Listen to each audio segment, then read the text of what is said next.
السلام علیکم ناظرین، آپ دیکھ رہے ہیں نیوز ٹاک، میں ہوں یشوین جمال۔ ایران کے دارالخلافہ تہران میں حماس کے سیاسی لیڈر اسماعیل ہانیہ اسرائیلی ایئر فورس کے دہشت گردانہ حملے میں شہید ہو گئے ہیں۔ اطلاعات کے مطابق اسرائیلی ایئر فورس کی جانب سے رات گئے اسماعیل ہانیہ پر پریسیجن گائیڈڈ میزائل سے اس وقت حملہ کیا گیا جب وہ نو منتخب ایرانی صدر کی تقریب حلف برداری میں شرکت کے بعد اپنے ہوٹل کے کمرے میں موجود تھے۔ ذرائع کے مطابق اسماعیل ہانیہ جس ہوٹل میں قیام پذیر تھے وہ ملٹی فلور ہوٹل تھا جس میں کئی کمرے تھے، لیکن حیرت انگیز طور پر اسرائیلی میزائل نے صرف اسی کمرے کو نشانہ بنایا جس میں اسماعیل ہانیہ خود موجود تھے۔ اسماعیل ہانیہ کی ایران کے شہر تہران میں شہادت نے ایرانی سیکیورٹی کا پول کھول دیا ہے اور ایران کی سیکیورٹی ایجنسیوں کی اہلیت پر ایک بڑا سوالیہ نشان بھی ہم دیکھ رہے ہیں کہ لگ گیا ہے۔ اسرائیلی فورسز کئی دہائیوں سے اسماعیل ہانیہ کے تعاقب میں تھی جس کے باعث اسماعیل ہانیہ قطر میں کسی نامعلوم مقام پر روپوش تھے۔ تہران میں اسماعیل ہانیہ کی شہادت ایران کے لیے اس لیے بھی شرمندگی کا باعث ہے کیونکہ اسماعیل ہانیہ بطور ریاستی مہمان ایران کے نو منتخب صدر کی تقریب حلف برداری میں شرکت کے لیے گئے ہوئے تھے۔ بطور ریاستی مہمان ان کی جان و مال کی حفاظت کرنا ایرانی حکومت اور سیکیورٹی ایجنسیوں کی ذمہ داری تھی جس میں وہ بری طرح ناکام رہے۔ اسماعیل ہانیہ کی ایران میں شہادت پر ایران کی جانب سے شدید رد عمل سامنے آیا ہے۔ ایران کے سپریم لیڈر آیت اللہ خامنائی نے شدید غصے کا اظہار کرتے ہوئے کہا ہے کہ اس قتل کا بدلہ لینا تہران پر اب فرض ہے اور ایسا اقدام کر کے اسرائیل نے اپنے لیے سخت سزا کی بنیاد فراہم کی ہے۔ ایران کے نو منتخب صدر کو اپنی صدارت کے پہلے ہی دن غیر متوقع صورتحال کا سامنا کرنا پڑ گیا۔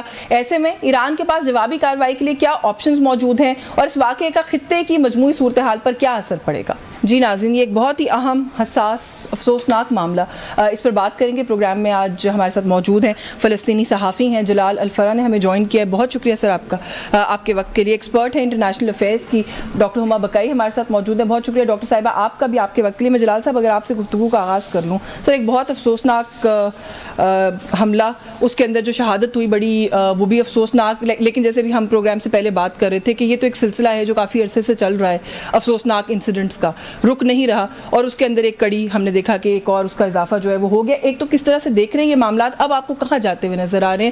کچھ ریاکشنز دنیا کے ہم نے دیکھا ممالک کے بڑے ایموشنل آئے ہیں، کچھ ریاکشنز وہی ہیں جو روٹین کی مذمتیں ہوتی ہیں۔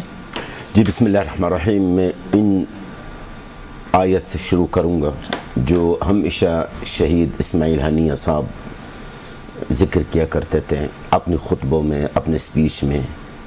اعوذ باللہ من الشیطان الرجیم، بسم اللہ الرحمن الرحیم، ولا تحسبن الذین قتلوا فی سبیل اللہ امواتا بل احیاء عند ربهم یرزقون۔ صدق اللہ العظیم۔ دیکھیے محترمہ، سب سے پہلی بات تو یہ ہے کہ یہ کوئی سرپرائز نہیں ہے، بیکاز اسرائیل آلریڈی پہلے سے ہی انہوں نے اعلان کی ہے۔ اسرائیل نے آج سے چند مہینے پہلے باقاعدہ انہوں نے یہ اعلان کر چکے ہیں، اسرائیل کی جو عسکری قیادت اور سیاسی قیادت، کہ ہم حماس کی خاتمہ کریں گے۔ حماس کی جو قیادت ہیں، چاہے وہ پاک فلسطین میں ہے چاہے باہر ہے، سب کو ختم کریں گے، اس لیے کہ یہ ہمارے لیے کوئی سرپرائز نہیں ہے۔ دوسری بات، اسماعیل ہانیہ صاحب مرحوم شہید کو شہید کرنے کی، مارنے کی، کہ یہ چھتہ بار کوشش کیا گیا ہے اور الحمدللہ وہ بچ گیا تھا، 5 بار بچ گیا تھا، لیکن ایک دفعہ ان کا بیٹا، جو بڑا بیٹا عبدالسلام، وہ تھوڑا سا زخمی ہوا تھا۔ اچھا، تیسری بات جو آپ کو اور آپ کے ناظرین کو بتانا ضروری سمجھتا ہوں کہ اسماعیل ہانیہ صاحب ہمیشہ ایک جملہ دہراتا رہا بیچارہ، وہ کہتا ہے کہ آئی نو، مجھے پتا کہ ایک دن مجھے شہید ہونا ہے۔